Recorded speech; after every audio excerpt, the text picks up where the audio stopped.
Welcome to the Nyaya Shastra lecture series. This is Shambhavi and we are studying the contract law. This is the sixth lecture on contract law, so let's get started. Today we will study validity, discharge and performance of contract part 2. Part 1 has been described in lecture 5. If you haven't watched it, I'll request you to watch it for better understanding. Unlawful consideration and objects. Section 23 defines it. Definition. A contract is void if its consideration or object is forbidden by law, against public policy, fraudulent, cause harm to the person property और immoral.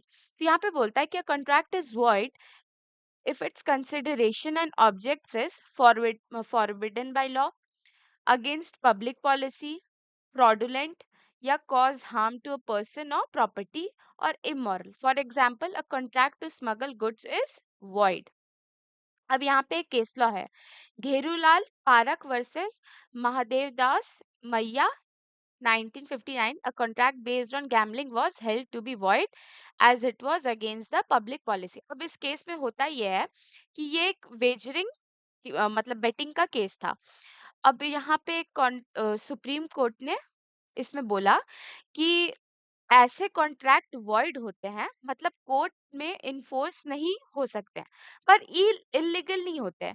इसका मतलब है कि अगर किसी ने betting का पैसा दिया या लिया तो उसको इलीगल नहीं माना जाएगा, बस कोर्ट में क्लेम नहीं किया जा सकता ऐसे केसेस को.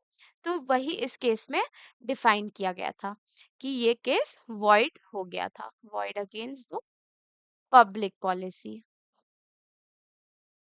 Moving forward, we have effect of void, voidable, valid, illegal, unlawful and uncertain agreement. अब यहाँ पे टाइप्स ऑफ कॉन्ट्रैक्ट है, उसका डेफिनेशन क्या मतलब, बहुत लीगल टर्म उसके लिए. लीगल इफेक्ट उसका क्या होता है, valid, legally enforceable. Legal effect क्या है, binding on both the parties. Void definition, never enforceable, no legal obligation. voidable can be avoided by one party or enforceable until voided. Illegal, criminal और against public policy, और इसमें बोलता है not enforceable plus penalties भी लगता है इसमें. Uncertain, unclear terms, not enforceable. अब यहाँ पे हम इसे देखें तो ये पहला पॉइंट बोलता है वैलिड. तो वैलिड का डेफिनेशन होता है लीगली इन्फोर्सिएबल, मतलब कि कोर्ट में यहाँ पे प्रोसीडिंग्स होता है. अब इफेक्ट क्या होता है, binding on both the parties, दोनों पार्टी इस चीज से बंधे हुए होते हैं. वॉइड, नेवर इन्फोर्सिएबल, मतलब वो कभी इन्फोर्स में था ही नहीं, वो कभी कोर्ट में जा ही नहीं सकता क्योंकि वो कभी कॉन्ट्रैक्ट हुआ ही नहीं. नो लीगल ऑब्लिगेशन, क्योंकि वो कभी कॉन्ट्रैक्ट हुआ ही नहीं तो कभी लीगल ऑब्लिगेशन भी उसमें नहीं हो सकता है. Avoidable, can be avoided by one party.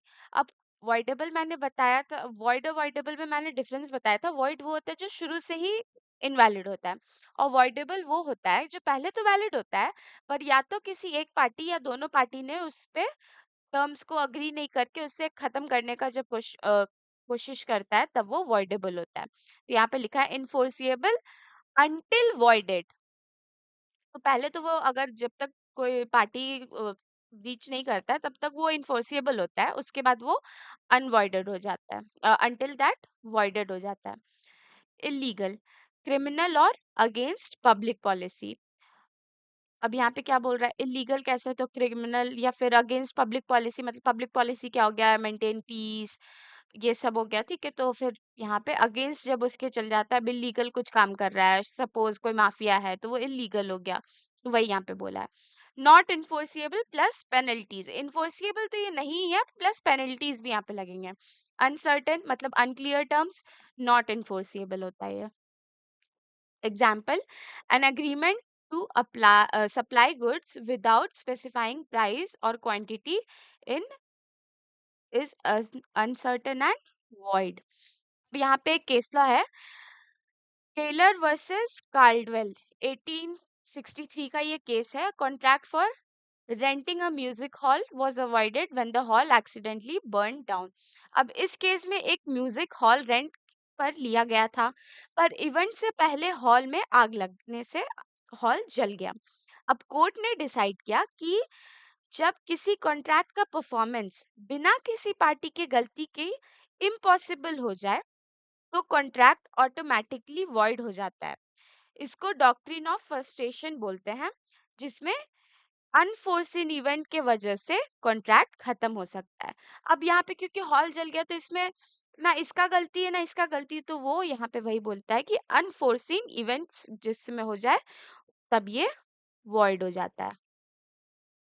Moving forward, discharge of contract. A contract can be discharged in several ways, including performance, frustration, and breach. Performance of contract. A contract is discharged when both parties fulfill their obligation. Example, A delivers good and B makes payment. अब जैसे मैंने एक example लेती हूँ। ए के पास एक iPhone है और बी उसे सपोज 25K में लेता है, ठीक। तो ए देता है फोन, बी देता है पैसा, तो वही यहाँ पे बोला है परफॉर्मेंस ऑफ कॉन्ट्रैक्ट में। Both the parties fulfil their obligation. A का ऑब्लिगेशन था कि उसे वो फोन देना था, बी का ऑब्लिगेशन था कि फोन के बदले उसे वो पैसा देना था। अब यहाँ पे भी एक case law, startup versus McDonald. If one party attempts to perform and the other refuses, they are not liable for non-performance. इस केस में स्टार्टअप ने कॉन्ट्रैक्ट के लास्ट दिन ऑयल डिलीवरी किया, पर मैकडोनल्ड ने एक्सेप्ट करने से मना कर दिया। कोर्ट ने डिसाइड किया कि अगर एक पार्टी सही टाइम पर अपना कॉन्ट्रैक्ट पूरा करने की कोशिश करे तो उसका ऑब्लिगेशन पूरा माना जाएगा, चाहे दूसरी पार्टी रिफ्यूज करे या ले, ठीक है। तो यही यहाँ पे हुआ था क्योंकि मैकडॉनल्ड ने मना कर दिया था कि मुझे अब ऑयल नहीं चाहिए, तो यहाँ पे इसका ऑब्लिगेशन तो इसने पूरा कर दिया ना, क्योंकि ये पहुंचा चुका था अपना, इसका काम था डिलीवरी करना, तो ये तो अपना टाइम पे जाके पहुंचाने गया था। अब यहाँ पे ये ले या ना ले, इसका ऑब्लिगेशन पूरा हो चुका है। Time and place of performance, जो कि सेक्शन 46 टू 50 में डिफाइंड है। If a time is fixed it must be performed on that day. If no time is specified, it must be performed within a reasonable time. अब suppose ए को, जैसे मैंने पहले example में बोला था कि ए को आईफोन बेचना था बी को। ए ने बोला कि मैं 25,000 लूंगा, ठीक। अब बी रेडी तो है, पर ए ने कोई स्पेसिफाइड टाइम तो यहाँ बोला नहीं कि हाँ मुझे अभी 1 वीक के अंदर बेचना है या कुछ। लेकिन ये बी पे भी लायबल है कि बी उसे जल्द से जल्द ले सके, एक टाइम लिमिट होता है। अब ये नहीं कि ए को बेचना था तो बी 1 साल बाद आके बोले कि मुझे वो फोन चाहिए, नहीं नहीं। अगर ए ने अभी अप्रोच किया तो एक कुछ खुद से एक रीजनेबल टाइम सोचना चाहिए कि 1 महीना के अंदर एटलीस्ट मैं उसे ले लूं। एक केस लॉ है union of India versus Kishori Lal Gupta.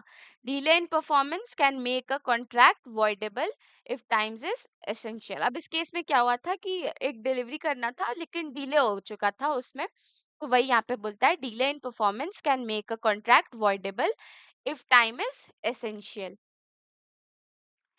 Impossibility of performance and frustration, जो कि सेक्शन 56 में डिफाइंड है। Contract becomes void if it becomes impossible to perform due to unforeseen events. Unforeseen events अभी हमने कहाँ देखा था, टेलर वर्सेस कॉल्डवेल वाले केस में हमने देखा था जहाँ पे हॉल ही जल जाता है परफॉर्मेंस से पहले, तो फिर वही है यहाँ पे। Example, A contracts to build a house but an earthquake destroys the land. A hires B to paint a portrait but B dies before painting. अब यहाँ पे देखिए, ये बहुत अच्छा एग्जाम्पल है। सपोज एक एक पेंटर है और बी को उसकी पेंटिंग्स बहुत पसंद आती है। अब बी चाहता है कि वो अपनी फैमिली पिक्चर को पेंट करवाए ए से। इसने ए को एडवांस भी दे दिया, ए आधा काम कर भी चुका था, लेकिन उसी बीच में ए मेट विद एन एक्सीडेंट और वो मर जाता है। तो अब ये बी तो नहीं ना बोल सकता कि भाई मैंने ए को पैसा दिया था तो अब ए का कोई बेटा हो तो वही हमको बना करके दे दे। अब जो टैलेंट ए में है जरूरी नहीं है कि वो सी में भी हो, ठीक है। तो वही यहाँ पे है। अब यहाँ पे भी एक केस लॉ है, सत्य Bharat Ghosh versus Mug- Mugniram Bangru. The court held that frustration applies when an unexpected event makes contract performance impossible.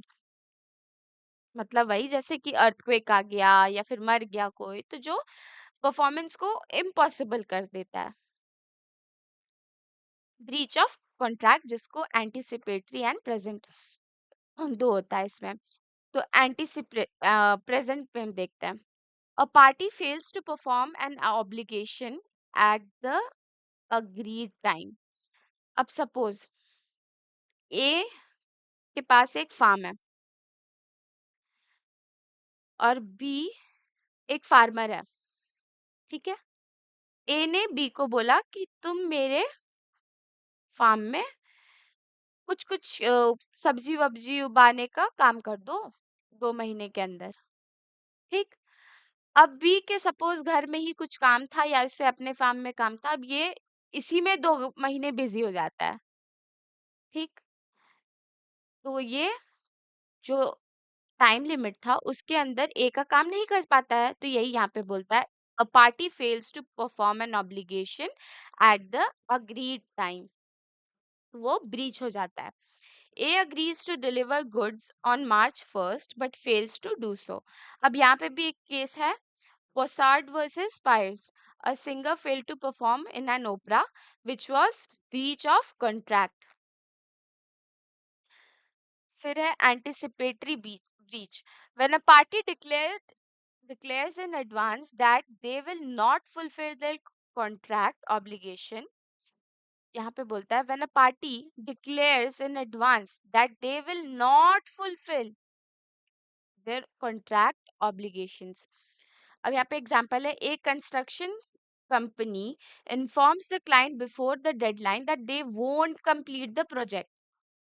अब सपोज जैसे कि यहाँ पे मैंने प्रीवियस एग्जांपल में बताया था कि एक के पास एक फार्म था और बी को बोला था कि तुम मेरे फार्म में कुछ खेती वेती कर दो, तो बी तो अब पहले अपने ही फार्म में 2 महीने के लिए बिजी हो गया। अगर बी यहाँ पे ए को इन्फॉर्म कर देता है कि भाई मैं 2 महीने के अंदर तो नहीं कर पाऊंगा क्योंकि मुझे अपने भी खेत पे काम करना है, तो वही यहाँ पर है एंटीसिपेटरी ब्रीच में, when a party declares in advance that they will not fulfil the contract obligations.